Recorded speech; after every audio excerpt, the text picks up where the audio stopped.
Good evening, YouTube. Happy Saturday evening. Hey, I got some complaining to do, so grab yourself a beer or whatever you're indulging in and sit down because you're going to listen to me whine like a little girl for a couple of minutes. So I just put, not yet, but I just did a video before this one. I'll post probably both at the same time, maybe like put 1 and 2 or something like that. I'm using the Omnipro 220 and trying to get used to Lincoln rods, Lincoln 7018's. It is a learning curve. I'm having some trouble, but I'm wondering if it's all me or if I'm having some issue with the rods too. Now, to give you an example, I'm having much better. I hope the lighting's okay like this. It's really bright right here, so I don't, you can't see me or whatever. Sorry about that. I've been using the Vulcan 7018's, which I've been having very good luck with, and then I've been using the Lincoln 7018's. I'm having more than just one problem, so I'm going to show you these problems and ask if you guys have had issues with that, or if this is something. I'm going to email a couple people here that have far greater experience with stick welding and 7018's than I do. But right now I'm having more fun with the 7018 Vulcans than in the Lincolns. I'm sure it's just a learning curve. Each rod is different. Each machine is different. Actually, and also to answer a viewer's question, he was asking me if the video I did, if this I was running the machine on 110 or 120 or 240, and I am running the machine on 240. I have run it on 120, and it seems to be, I can't really tell any difference except when it is on 120. Obviously, inverter machines, you get like half or maybe a little more than half of what you normally get if you're on 240 volt. But it seems to work pretty good on either voltage.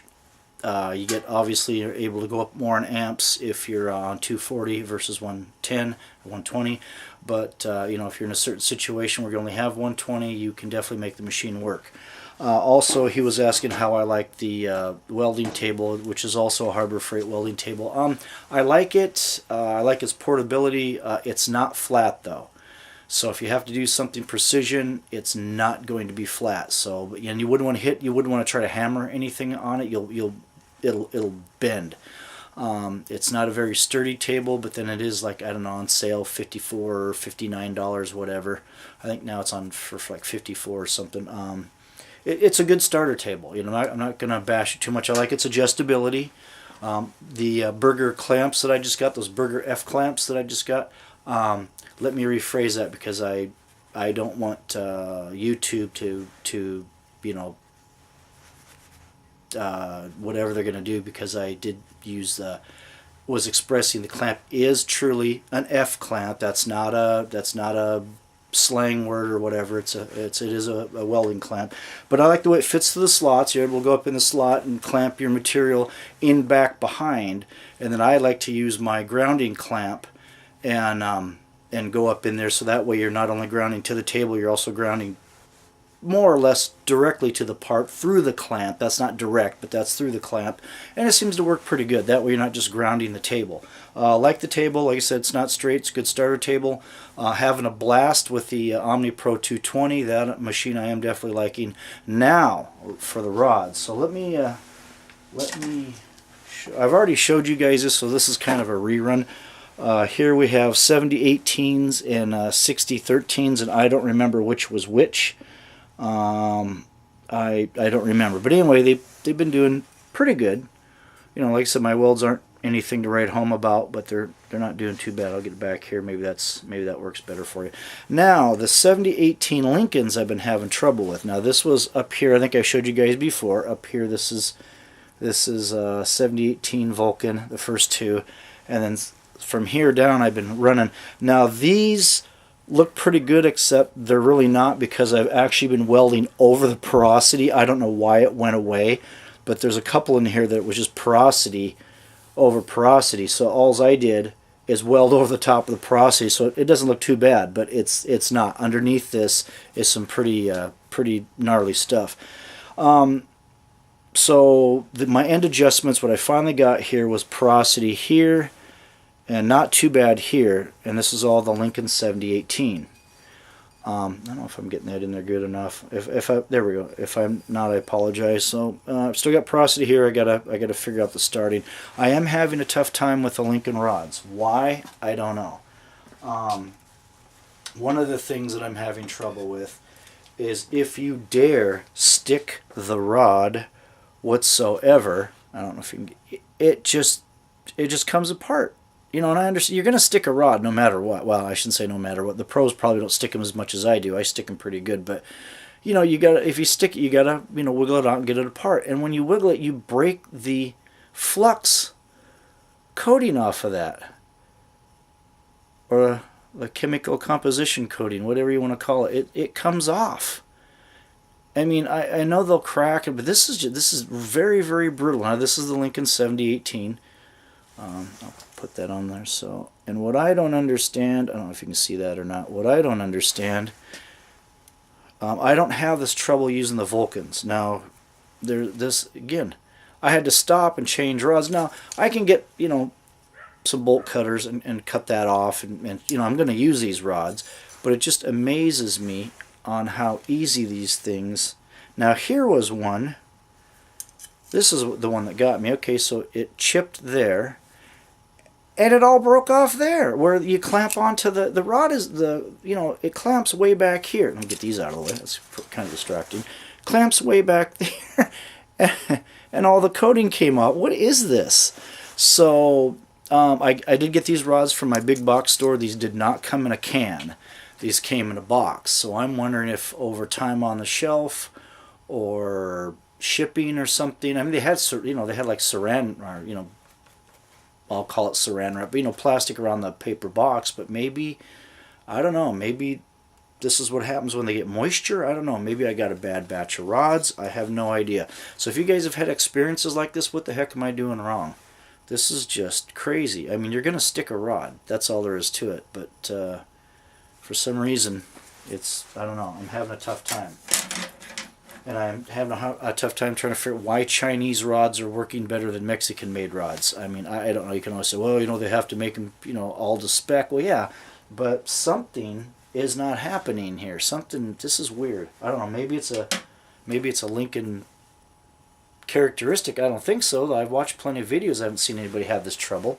I mean, sure, you can crack a coating. I get that. You take your little clippers, and you clip it down there, and you start using it again. Now, one of the things I did want to say, with the Omelet Master, I found what got me the least porosity, and I still have to work on my starting, and my stop isn't too bad. On the starting, I'm getting porosity. What I found the Omelet Master works better with is with the Lincoln rods, about 104 amps, and take your arc start and your arc force and turn them either all the way off or like 1 or 2, something like that. I found when I turned the arc start down and the hot start and the arc force, when I turned them down, I got a lot. That's how I was able to run this and not get it too bad. So apparently these rods don't like to be run real hot, I guess. I don't know. I don't have that much experience with them. So if you guys got more experience, you've had issues like this, let me know. I want to. I mean, this brings me hope here, that I'm able to run them a little bit. But yeah, so for the Vulcan Omnipro 220, about 104 amps is what I got it set at. Take your hot start and your arc force and turn them way down or off. I've got them like on 1 or 2. I'll probably turn them off and see what happens. Other than that, I'm having a blast with the machine. Yeah, if you get one of these and you decide to stick weld, use different rods, because each rod runs different, and you really should, in my opinion, know how to run them all. And unless I've got a bad batch, I don't know if that's possible or not, or I just need to get my machine dialed in. And if that's the case, I think I'm able to run with the Vulcans. I'm able to run the Vulcan 7018's. I'm able to run about 125 amps, and they seem to be just fine. I haven't tried them at 104, but they seem to run okay at 125 amps. The Lincolns I'm finding about 104 amps, and 90 amps is too low. 100 is okay. 100 seems a little bit cold. It'll still work, but right about 104, and then and I'm going to say it again, repeat myself, but the arc start and your arc force, either turn them way down or turn them turn them off. I'm going to experiment tomorrow with turning the arc force all the way off, and also doing it with the 7018 Vulcans and see how those go. Also, stay tuned here, not today, but here, I was going to try to do it this weekend, but I'm not going to be able to get to, but not in the not too distant future, I'm going to run the Vulcan Omnipro 220 stick, and I'll use probably all the same rods. I'll probably use the 7018's. I'm going to do a test with that, and I'm also going to run the Square Wave TIG 200. I have not stick welded with that yet. That is my dedicated TIG machine, and I don't think you can adjust stuff on. You can adjust the amperage, but I don't think you can adjust the arc force and the hot start on. I think those are pre-programmed. Don't quote me on that. If I'm wrong, comment down below and let me know. But I'd like to compare that machine with the Vulcan, and then I've got a smaller little 160 amp Central Electric. What the heck is it? It's an inverter machine, but it's TIG and stick only, and it's, I think, 140 amp, 160 amp, 165 amp on TIG, and 144, 45 on stick. And I like that machine, but they're three different machines. I'm not going to compare them, you know, what each one does, but it'd kind of be interesting side by side to see how each one works, just for something to do. Anyway, that's all I got. Thanks if you hung in there. Thanks for watching my stuff there. Yeah, I'm having a tough time with these Lincoln rods. It's not making me a happy camper. Anyway, other than that, I'm having fun with the machine, liking the table, love my burger clamps. Things are great. So with that, thanks for stopping by for another dysfunctional episode of Workshop Taz. Please comment, rate, and subscribe, and here in the next day or two we'll get some more welding stuff. I'm also dying to see how the Omelet Master does on a flux core. I haven't used that yet, but I'm going to on the I got the flux core wire loaded in it, and we'll work that. Anyway, that's all I got. Thanks a lot. Have a great weekend. Thanks. Bye.